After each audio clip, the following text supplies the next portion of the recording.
Welcome back to The Man in the Middle. I'm your host, Bill West. Today we're going to be looking at 3 new Battletech books that came out, within the last 2 weeks. I don't know what's going on with Catalyst. Maybe they're making up for the years that they couldn't publish any Battletech except online. But this last 2 weeks, there's been 3 new books out.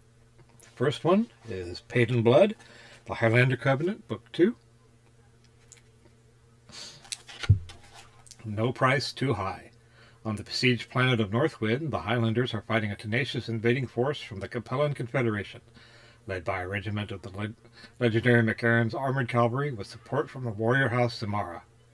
The first round went to the Capellans, who seized the city of Tara and the invaluable HPG located within it, but their position is precarious with the revelation of the Grey Watch, a legendary Highlanders fighting force that revealed itself when Northwind was in danger of falling and turned what could have been an all-out Capellan victory into an uneasy stalemate.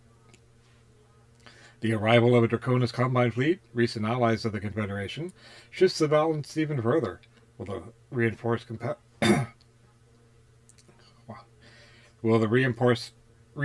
Capella force finally bring Northwind back under the rule of the Celestial Throne?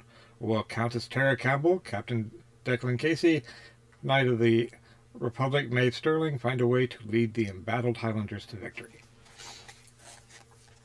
So, like I said, Pagan Blood. Second, Ruins of Power by Robert E. Vardeman. It's a Dark Age novel. It's a reprint. The Sword or the Plowshare. The destruction of the interplanetary communications net has isolated planets across the Republic of the Sphere. On Merak, a widening schism in the military between those who would remain loyal to the Republic and those who would break away threatens the peace and prosperity that has lasted for generations. Once a formidable mech warrior, Governor Sergio Ortega now believes that diplomacy will win the day. His sons, Dale and Austin, are also stalwarts of the Republic and aspiring mech warriors. Facing growing civil unrest, they urge the military show of force before events spiral out of control. But Merak has no battle mechs, and their pacifistic father is slashing military spending.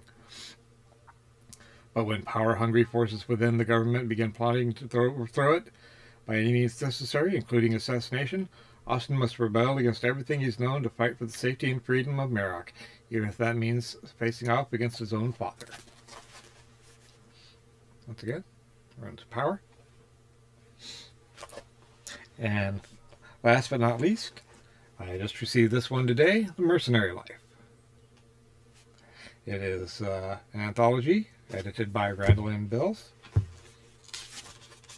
We have... maybe the whole thing is written by Randall Bills because there's no other authors listed. A cost is always paid. Nikolai Reed is a trader on a Lyran jump ship plying the space lanes. Chloe Mason is a hotshot tech with the Scion Hothead mercenaries. Sorry, phone. Alright, sorry about that. A cost is always paid.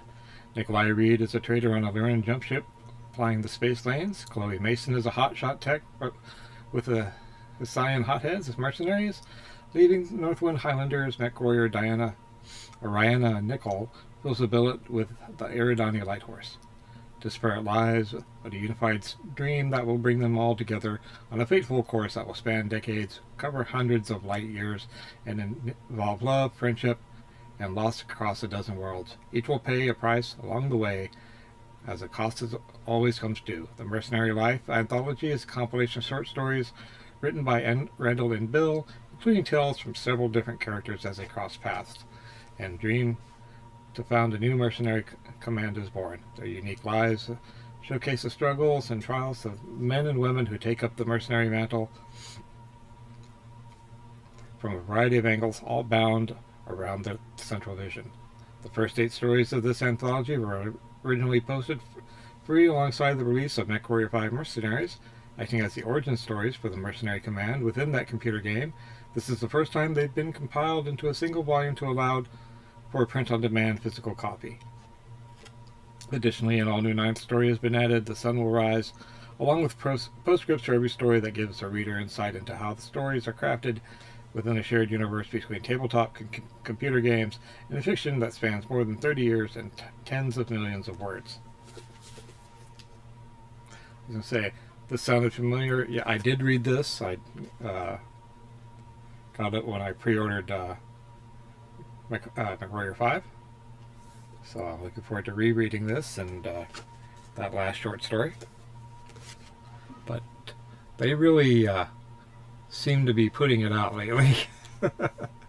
Which is good, because there were many years we weren't getting any new Battletech novels at all. I'm very happy to be getting the new stuff, and even some of the old stuff in better condition than I have it already.